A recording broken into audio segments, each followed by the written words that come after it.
Bonjour à tous, c'est Thomas Ludox.fr, bienvenue dans ce Ludo Chrono. Aujourd'hui, je vais vous parler de Nénuphar. Nénuphar, c'est un jeu pour 2 à 5 joueurs qui peut se jouer à partir de 7 ans et pour des parties d'environ 20 minutes.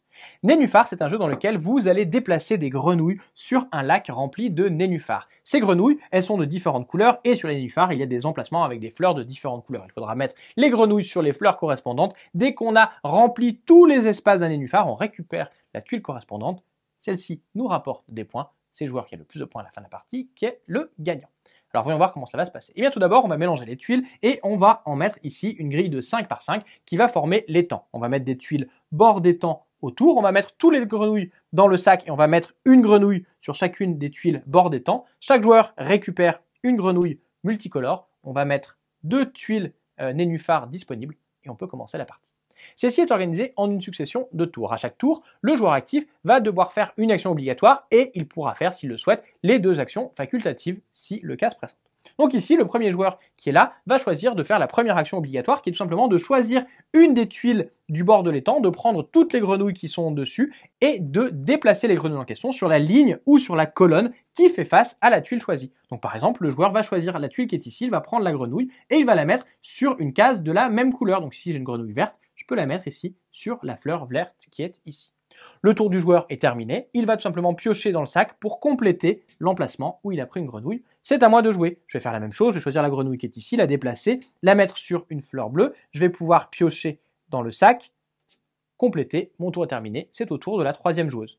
Elle va choisir de prendre la grenouille qui est ici, de la déplacer, et ce faisant, elle a complété le nénuphar. Lorsqu'un nénuphar a été complété, eh bien on va pouvoir récupérer la tuile qui fera des points au joueur qui l'a récupéré et le joueur actif va pouvoir disperser les grenouilles, c'est-à-dire les déplacer dans la ligne ou la colonne qui lui fait face et le remettre sur des emplacements qui correspondent. Donc par exemple, elle va la mettre ici et elle va mettre la grenouille bleue ici.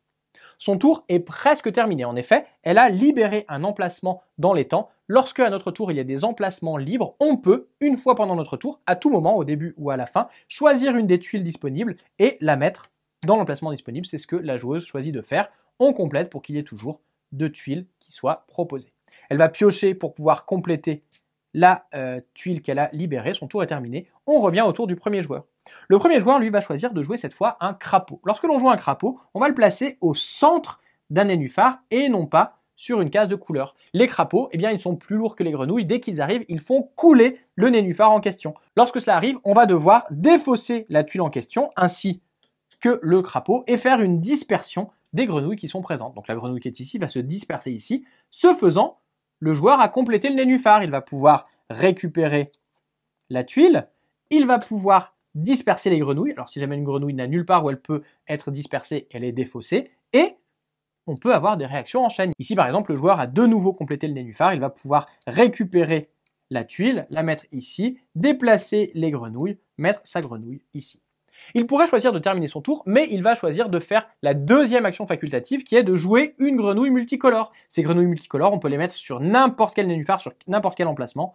Par exemple, ici, ce faisant, le joueur a de nouveau complété un nénuphar. Il va disperser la grenouille verte, récupérer le nénuphar, et en revanche, la grenouille multicolore, elle, va être défaussée. Pour pouvoir gagner des grenouilles multicolores, il faudra tout simplement compléter les nénuphars où on va en trouver. Le joueur choisit de terminer son tour, il va donc pouvoir piocher pour compléter l'emplacement libre et il va devoir également regarder s'il y a des emplacements où les grenouilles n'ont aucun endroit où se déplacer. C'est le cas ici, la grenouille violette ne peut aller sur aucune des cases face à elle, on va devoir donc piocher une grenouille supplémentaire et la mettre sur la case. Son tour est terminé, c'est de nouveau à moi de jouer. On va ainsi enchaîner les tours jusqu'à ce que la partie s'arrête. La partie s'arrête soit parce que à la fin du tour d'un joueur, l'étang a été vidé, la partie s'arrête immédiatement, soit parce que un joueur à son tour ne peut pas jouer. On finit pour que tout le monde ait joué le même nombre de tours. Et alors, dans les deux cas, les joueurs vont compter les points qu'il y a sur les tuiles nénuphars qu'ils ont récupérées. Le joueur qui aura le total le plus élevé sera alors le gagnant. Nénuphar, c'est donc un jeu dans lequel il faudra bien choisir comment déplacer nos grenouilles pour pouvoir compléter les nénuphars, faire des réactions en chaîne et récupérer un maximum de tuiles. Voilà, vous savez presque tout sur Nénuphar maintenant. À vous de jouer et à bientôt sur Ludox.fr.